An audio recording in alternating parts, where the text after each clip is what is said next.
That's dadgum book, Jay. Johnston, you're loud enough. Have you ever been yelled at for that before? I feel like you haven't. I didn't really yell. I felt like. Okay, so, a couple things today. Absolute values and some transformation stuff today. That's kind of the big thing I want to talk about. And I think I'm going to go with transformations first. So, if you recall, if you have y equals some f of x, what happens if you put a big old plus c on the end of it? Vertical. So vertical? Yes? A little vertical shift. C units.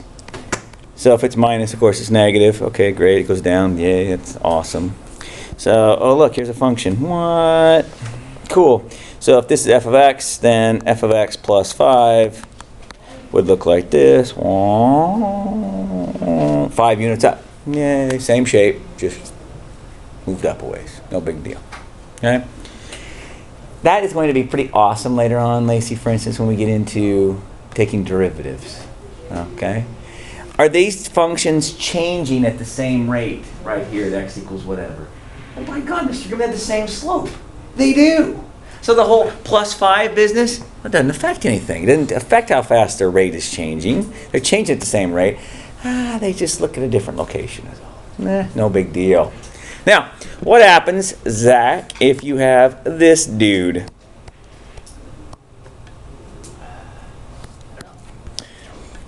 This is well, look, friends, this one's on the outside. It's with the y's.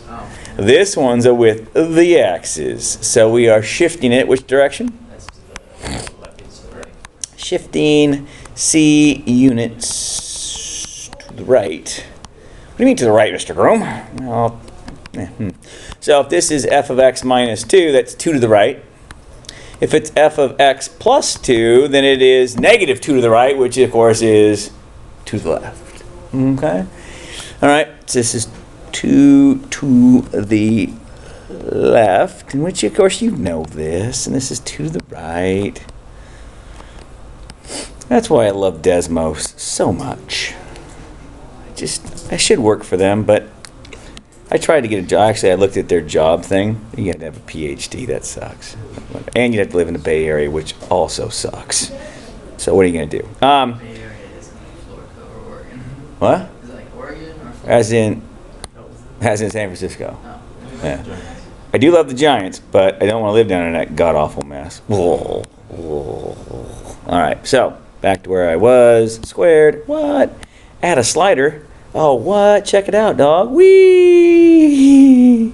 Oh, look at that. So when x is 3.7, it's 3.7 to the right. Look at that. When it's negative 3 point, or whatever, it's to the left because it's minus a minus. Yay, isn't that swell? I enjoy that. It makes me happy. All right, probably could do that all day. And I'm done with it, though. Now, what else can we do to these functions? Up and down, right and left. What else can we do with them? Mirroring. What? Mirroring. Oh, across the y or the x? Well, let's do x first. Okay, cute. What would happen if you did this? Reflection over the x. Oops, what was that supposed to say? Over x, axis. And of course, y equals f of negative x, reflection over y. Why is that? Hallie, why? Why, if this is f of x over here, why would f of negative x show up over here?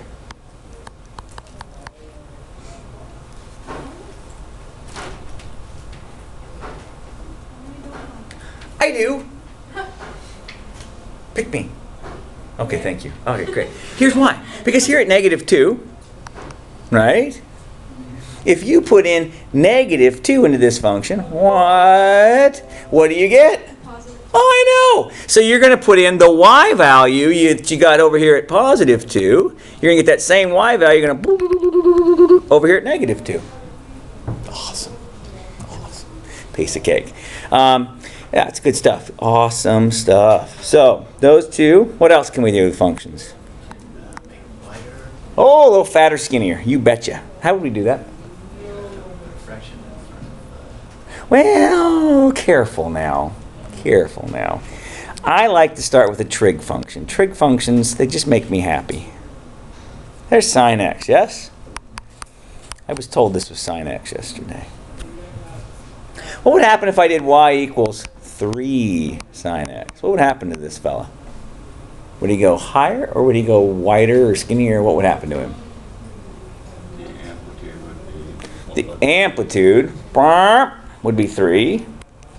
And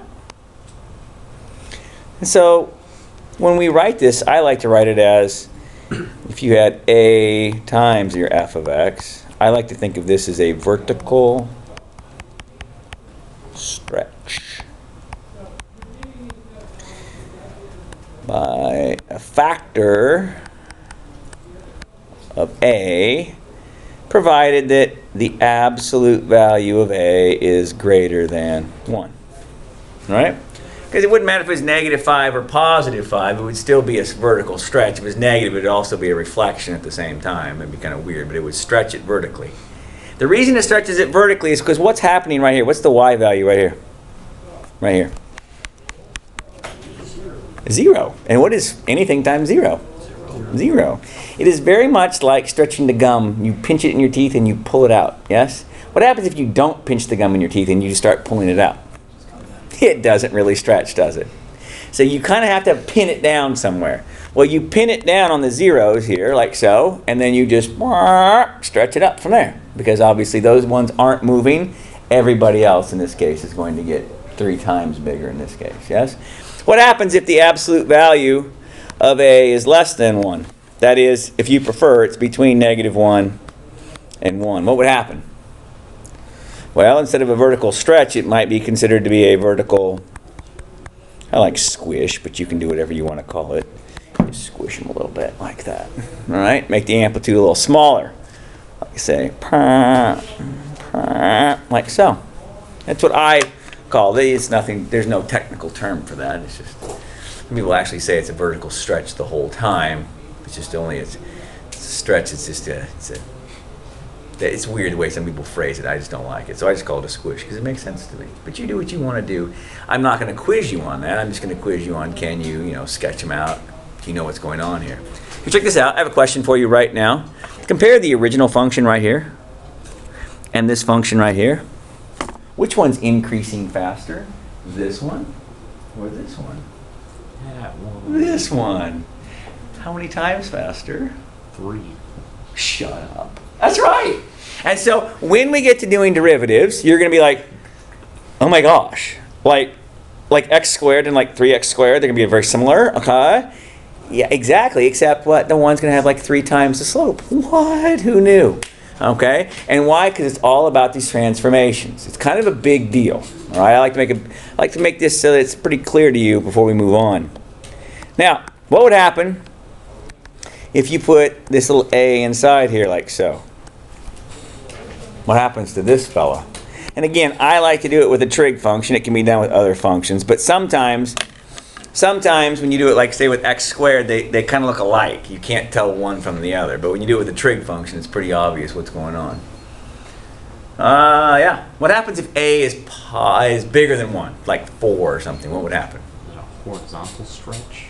Horizontal stretch or horizontal squish? Stretch? I don't know. Let's find out. Let's ask the great googly moogly. Oh, great and glorious googly moogly. So let's do sine of x. No, stupid. A times x. That a babe. Nice. So there it is at 1. Wait for it. It squishes it. Looky there. This is like getting on the merry-go-round and then someone just drops that baby into 5th gear and you're just going, yeah, not cool, right?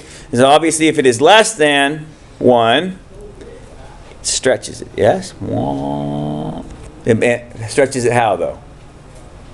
Horizontally. Okay, so Lily? So let's see if we can put a number on this here. So if the absolute value of a is bigger than 1, it is going to be a horizontal, what did we say? Squish. Squash. mashed potato, I don't care. It's going faster, in other words, okay? So we're taking this thing and we're speeding it up. So instead of taking 2 pi to do the job, if you put a 3 in there, it's going to take a third of that. So 2 pi over 3, okay? Or what have you. We're just going to speed up the process, okay? If the absolute value is less than 1, then we say it's a horizontal stretch. Ta-da! And the crowd goes wild. Nice. Yes? Check your pains. We good? We good? You good? All right. Nice. Let's see if we can combine a couple, shall we? Okay. Let's do it. So if you had y equals f of x was a function like this fella. It is not vertical, in case you're wondering. That's totally a function. That's totally a function. What would y equals negative 1/2 f of x look like? I'll even sketch it in a different color so I don't get confused. There we go. What would you do? What is happening here?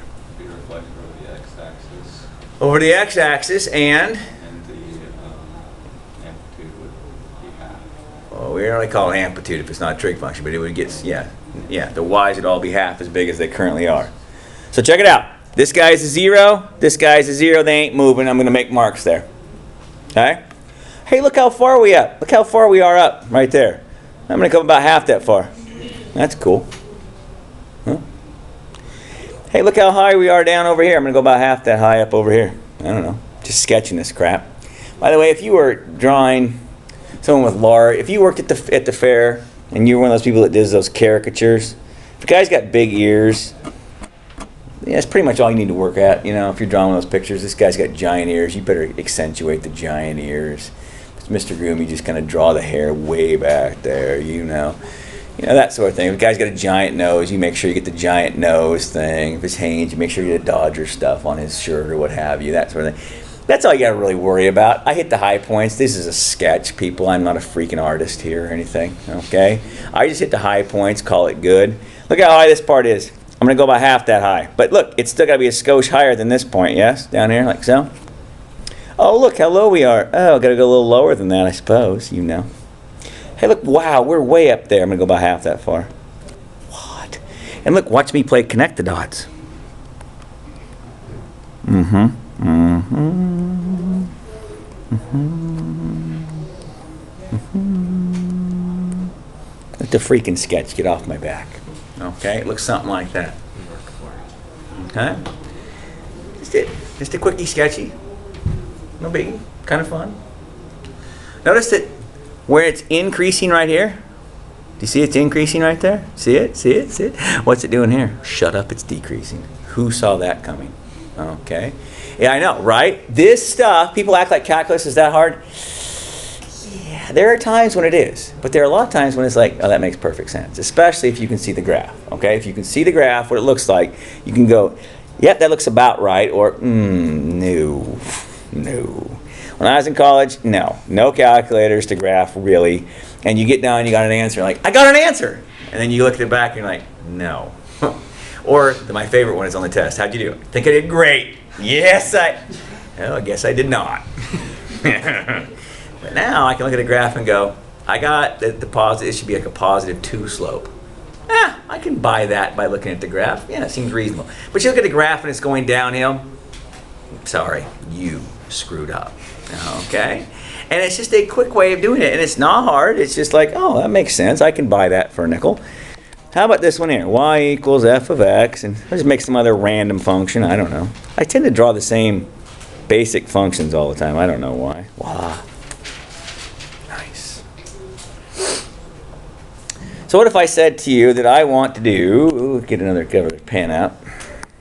So if I wanted to do y equals some f of x minus 1 plus 1, what are we doing to this function?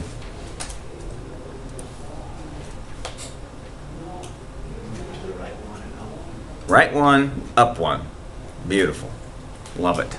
Love it. So if a person's doing this, if you like, you can actually, like this little point right here is going to show up right about there, yes? Right? I just move the 0 over and up 1. And this little upper piece here, I can move him over and up 1, kind of like so. And I could just kind of keep playing this game all day, just kind of like that, and like this, and like that, and like so. And that was kind of big, but I don't really care. And it's just going to look, something like this.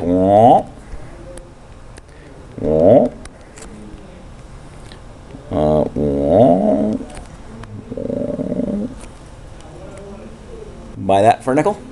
Not too bad, huh?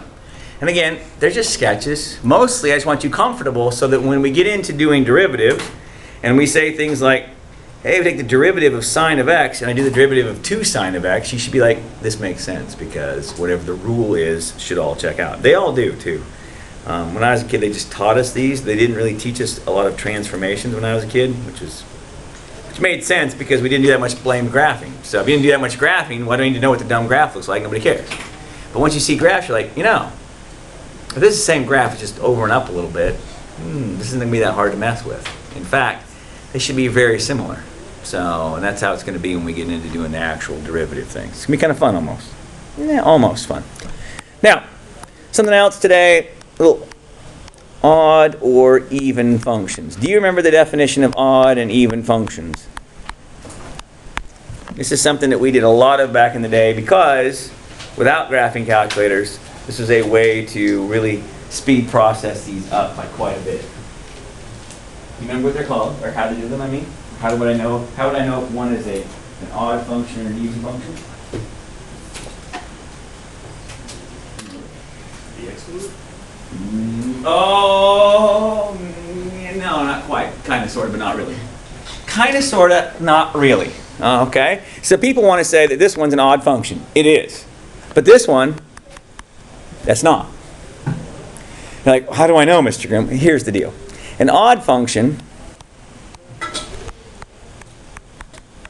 has origin symmetry. That is, if I draw it, whatever I see up here better be mirrored down here. Okay? Must be true. So check it out. Right here, this is x. This is the point x, comma, f of x. Okay? It's just some x and y. That's all it is. So what do I know is on the graph over here at negative x? What do I have down here? So it's negative x, negative f of x. Right? It's the same y, but it's negative. Okay? Now, how do I know if a function is odd or even or not if I can't see the graph? Here's how I know. If f of negative x is the same as negative f of x. If that's true, they're odd functions. Now we know one, for instance, the sine function. The sine function is even function, or odd function rather. And I know that because what I see over here is mirrored over here on the opposite side of it, yes? That is the definition of a sine of an odd function.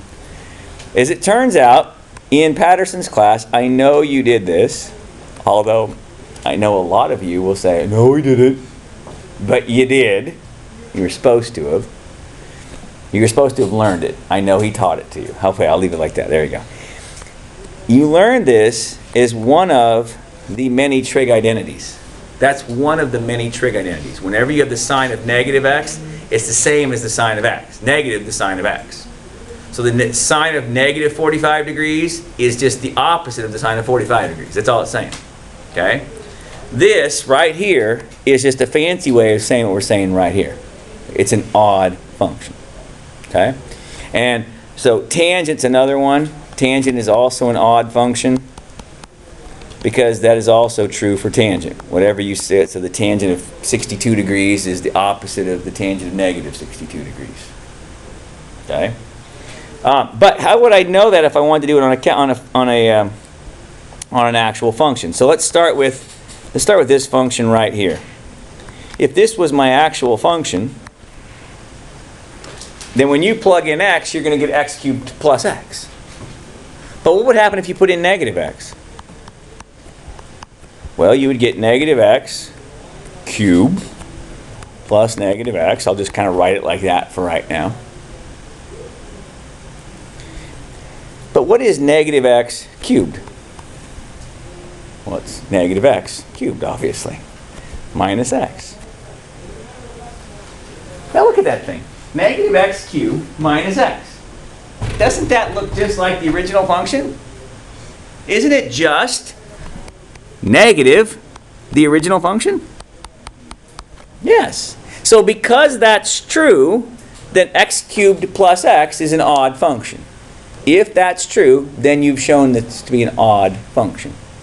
Now, what would happen if there's a plus 2 on the end? Oh, crap. This is not the opposite of that, is it? Turns out it's not an odd function. It's not odd. Not odd.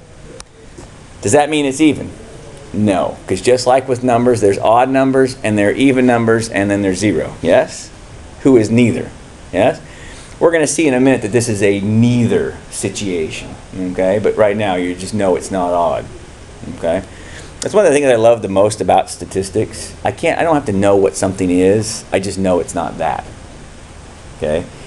There's people in my life that don't really like it when I say that. Well, who did it? I don't know. I know it's not that. Well, what about this? I don't know, but I know it's not this. You're not helpful. I'm not trying to be. I'm just telling you, I don't know what it is, but I know it's not that. Okay? So I know it's not odd.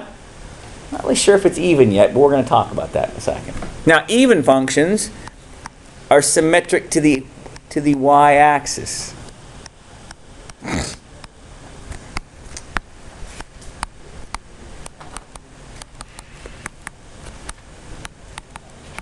Can you think of a function that is symmetric to the y-axis? How about x squared? That's a good one. Well, that's x squared that's been scared or something. There it is. Yeah, it's good for us. So good old-fashioned x squared. He looks like he might be, right? Because what happens at 2? It's faux. What happens at negative 2? Why, it's faux. What does that tell me?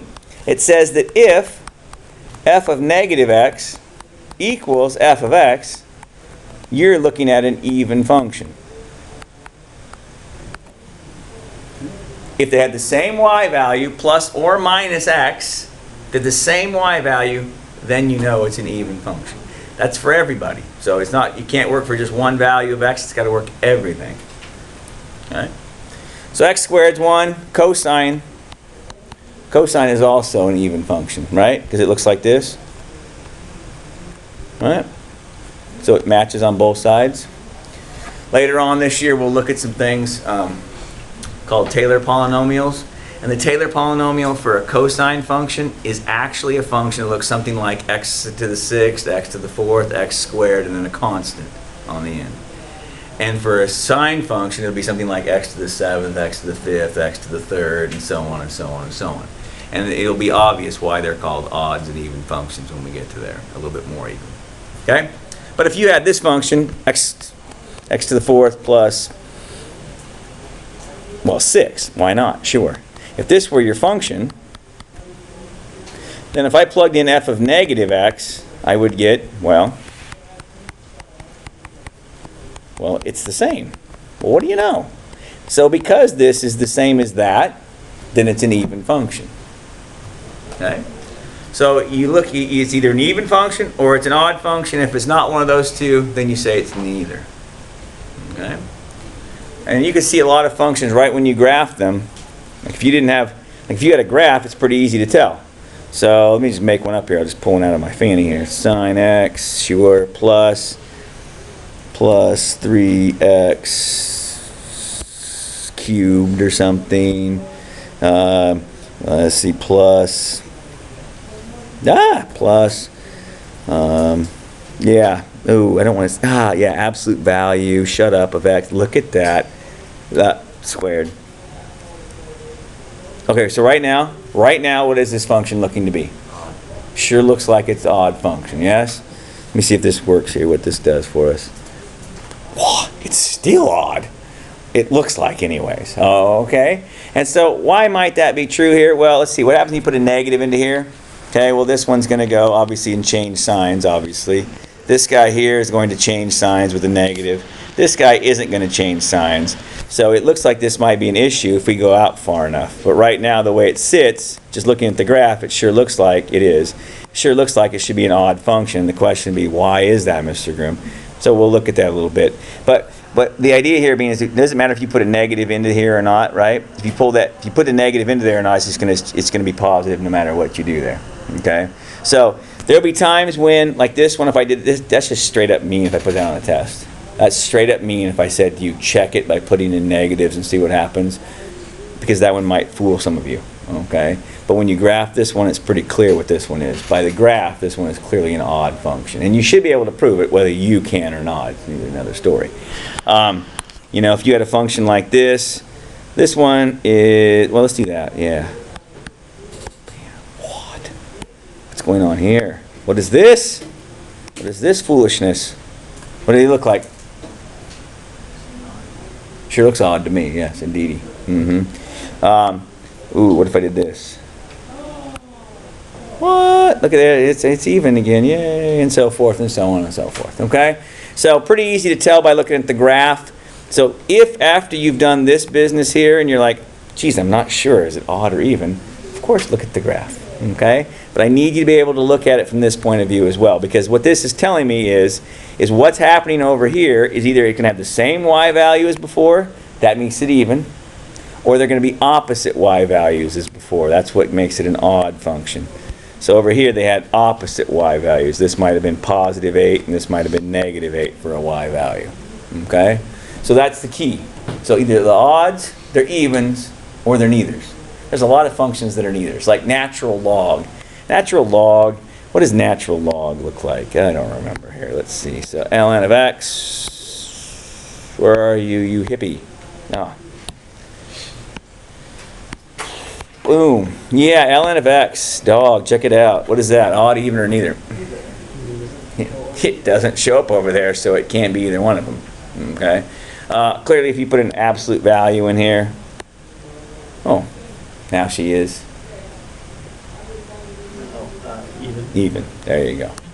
Nicely done. All right. So, no, you go away. No one asked your opinion. All right. Now, that's kind of some fun stuff you'll see in the assignment. Then you're going to also see some absolute value stuff. Now, what do we know about absolute value of x? First of all, let's graph it. What does it look like when you graph it? Why is it just straight lines? Why does it do that? Well, I want to help. Can I help? Okay, thanks. Here's the game. Here's the game. See, here's y equals x. Right? But what does absolute value mean? It's how far from 0, right? How far from 0. But distance is always what? It's positive, right? So up here at x equals, let's say 3, well, we have just y equals 3. And how far is 3 from 0? It's 3. That's nice. And that would be true at 5. You just graph it right on top of them. These would all be right on top of each other. And if you're at 0, of course it's at 0. It's 0 distance from 0. But down here at -1, that would give me I am 1 unit from 0, yes? Well, 1 unit from 0, I would graph that up here. I'm graphing how far it is from 0 is what I'm actually graphing. And at -2, well, that's down here. Well, this is 2 units from 0 right here. So I would graph it up here. And when you graph them all, well, son of a gun, it's this guy right here. Now, that's kind of how I grew up graphing them. Other people like to think of it as a reflection. So wherever you had a negative y values, you simply reflect those up over the x-axis. And that's another way. It's just as hunky-dory as far as I'm concerned. No matter how you slice it, either one of those works nicely for me. And quite honestly, if you ask me, that's the way I go about doing it. So when I get another function later on, like for instance, this random function, if this was f of x, what would the absolute value of this f of x look like? Well, all this crap is positive, so what would happen to it? Nothing. But these negatives would simply be up like so. And this right here, whenever you see one of these points, if you see a graph that has a point on it like that, that is a dead giveaway that what you're looking at is, whoops, something like that. What you're looking at is an absolute value function. Okay? Something has been done to this function. It's been absolute valuetized. Okay? It's a dead giveaway whenever you see a negative, or whenever you see a bend like that. Okay? Yes? No? Maybe so? Do you remember this? Yes? Kind of? Okay. Well, if you don't, it just takes like 3 seconds to learn it, because it's really pretty cool. Now, let's start off with some random function that we all know and love, like x squared minus 2x minus 5. Oh, that's a nice function. How exciting. What's going to happen when I put absolute values around this thing?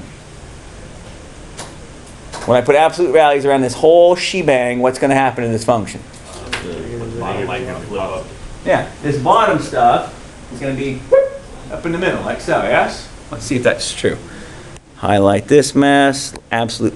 Nice. How exciting. And after a while, it becomes like, oh, everything is below the x-axis, simply getting reflected up. Everything that was above the x-axis, well, it's already positive, so don't mess with it. Okay? It's pretty easy to do. Okay? Now, you say, okay, can we please do some algebra now? Sure, let's do some algebra. I know what you want. You want me to solve this equation. No, let's don't put a 2 there. Let's do this. This is the absolute value of x minus 2 less than or equal to 5. How do you solve that? Not Patterson style. Put your calculators away. Yeah, no, I'm just teasing. Now, a lot of people are like, oh, I know, I'll graph it. Well, good. You can check it that way. We need to do a little more straight up algebra. Okay? This is how we do it. We are saying that this number right here, after you've absolute valuetized it, is no more than 5 units from 0. Yes? This calls for a freaking number line.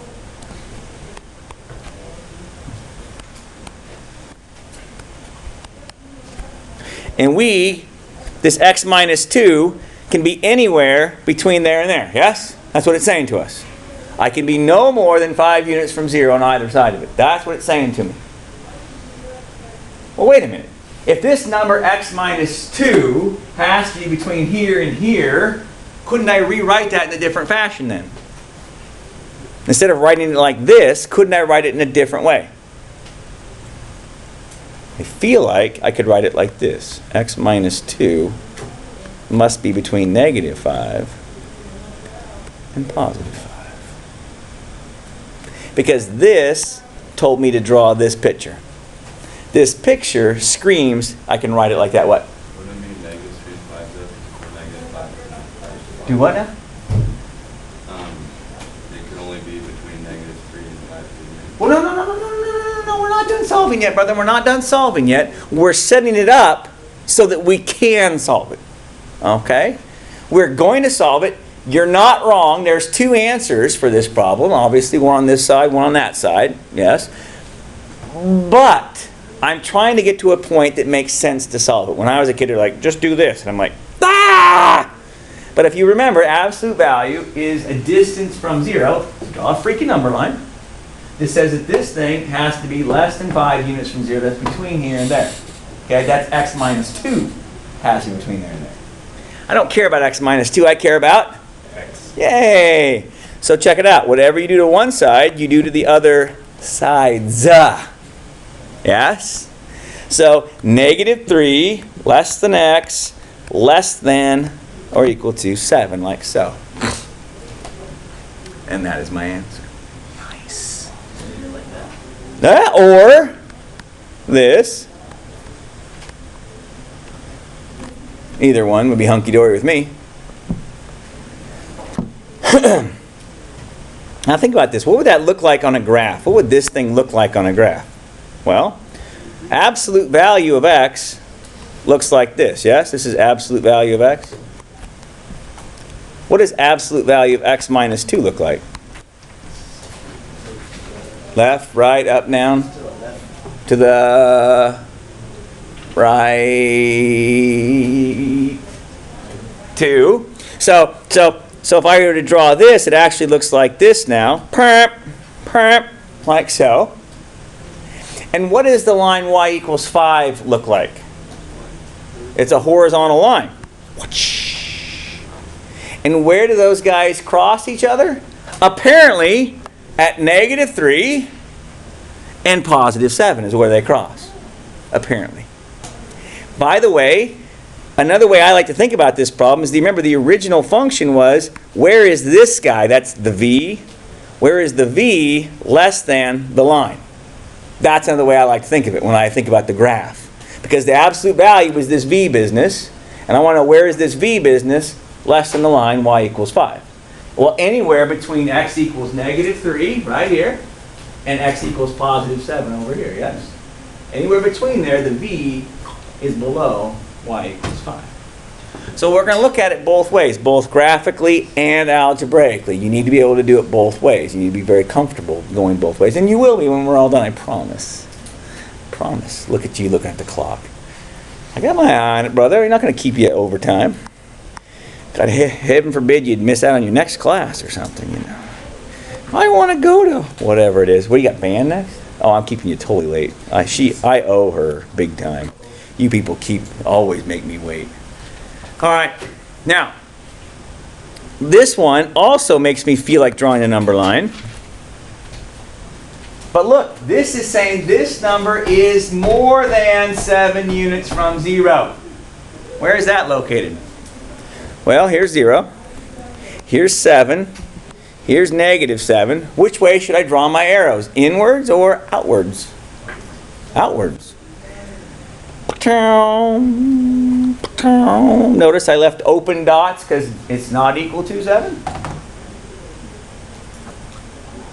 That make sense? Yeah. Okay, cool. So 2x plus 3 has to be one of two places, yes? Either has to be over here, which is what to -7? Where is, it's less than negative, is that my phone or his phone? It must be his phone. It's either less than -7, yes? And or, Hallie? I feel like it's or. And why does it have to be or?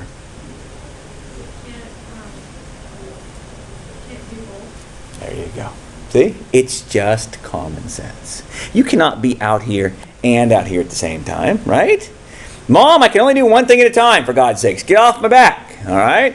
I can only be in one place at one time. So either you're out there or you are out there. All right? That's it. If you can't solve it from here, you might have issues, right? Once you get it here, baby, we're home free now. X greater than 2, or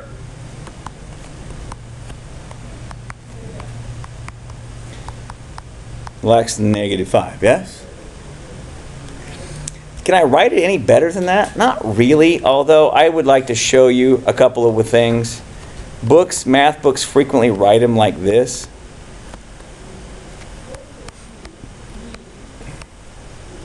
And this is set notation. We'll do it over the course of the year. You'll see it written like this numerous times. It's no big deal. It's just something to get in the habit of. But what this says is that x such that either x is less than -5 or x is greater than 2. Okay? So this little line right here just says such that.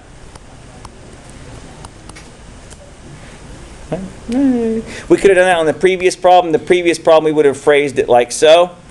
What was it, -3 and 7 on the previous problem, is that right? So on the previous problem, we would have written it in set notation kind of like that. Okay? Yay!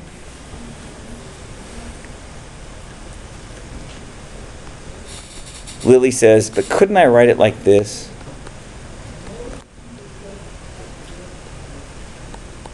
Yes, you can, Miss Overachiever. Nice job. You totally could have written it in interval notation like that. Anywhere from -infinity, right, to -5, or from 2 to +infinity. Remember, the parentheses mean what?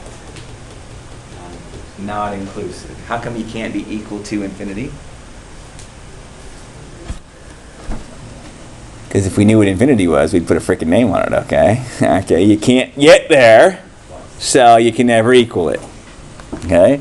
It's kind of a cool deal how that works. It's just, you can never equal infinity, so you ain't got to worry about it. Later on, when we find limits as a function heads towards infinity, technically a limit has to approach from both sides. But can you get on the other side of infinity and head back towards it? No. So you can only approach it coming from, this side, right? And in negative infinity, you only approach it coming this direction. You can't get on the other side and head back. Like 0, you can come at 0 from both sides. But infinity, you can't. What? Chuck Norris got on the other side of infinity and walked back. That doesn't surprise me. It does not surprise me. Here is one last one I want to think about before we run out of time. Yeah. Right. So, if I were to try to do this problem and solve it out there, okay, and I want to, again, anytime I see one of these absolute values, I always want to draw a number line. 0, of course, 2, and of course, negative 2. It's inclusive, so solid dots. Going out or coming in?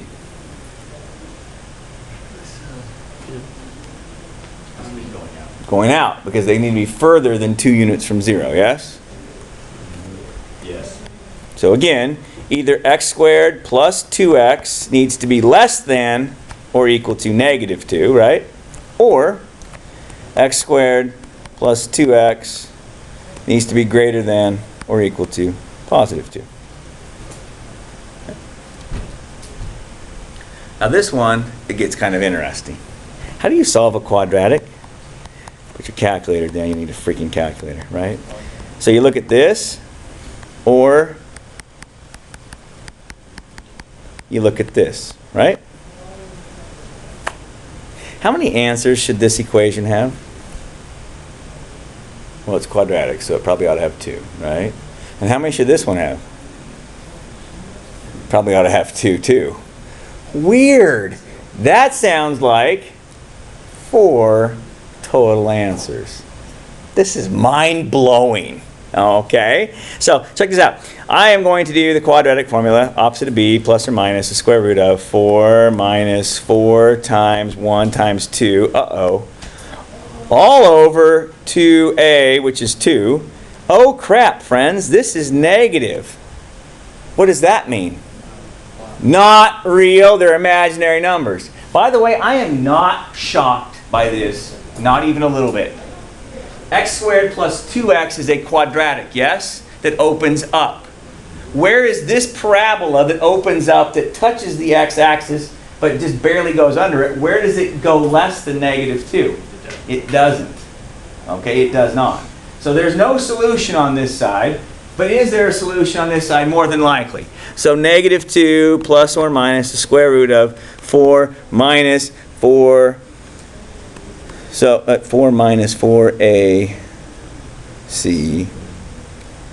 It shouldn't be. This should be negative. There we go. Whew! Whew! Times negative 2. There we go. All over 2. So this is, what's that, 8 plus 2 is 12. So it's the square root of 12. Square root of 12 is like 3.4. So it'd be 1.4. So about 0.7-ish. If I really cared, I'd get a calculator. I don't really care that bad, okay? So just, it's okay. Negative 5.4 divided by 2 is like negative 2.7-ish. Okay? Now, what are we saying here? We are saying that, well, on a number line, where's negative 2.7? That's on this side. So out here. And 0.7 is out here, so we're going this way. How do I know we're going out? Because the original problem was going out. Now, my answer is this. I'm going to say that my answer is either I'm here or here. That's how I'm going to phrase my answer. And I might even get fancy and give it one of these jobs and put it in set notation and everything. But before I'm done on this problem, because maybe I'm a little gun shy because I screw things up all the time or whatever, maybe I just check myself with the graph and I say plus 2x. And then I say down here, I say negative, I say y equals negative 2 or some such. Oh, that's cool. Great. Awesome. Whatever. Yay. What happened here? Oh, no. Was it negative 2? Was it 2? It was 2, wasn't it? It was 2. Whew, thankfully. Woo! Freak me out, people. Freak me out. So listen, where do they intersect each other? Negative 2.7-ish. And, wait for it, 0.7-ish. And from there out on both sides is where the parabola is above the line y equals 2. All right, how far did you get in that thing? 26? Yeah. His phone died like halfway through and then didn't like figure out. Okay, so what was I talking about? Just got finished with the half, I think. You were talking about how you could write it like multiple different ways. Yeah. Did you see me work through it? Yeah. Yeah, so we saw you get a deal All right, at least walk through that far. Make sure you watch that on the video at home. All right, here, get your homework. Here's your differential equations homework. Start working on it a little bit this weekend. How are you? Oh yeah, the computer didn't work. Oh, cool, great. All right, thanks, fellers.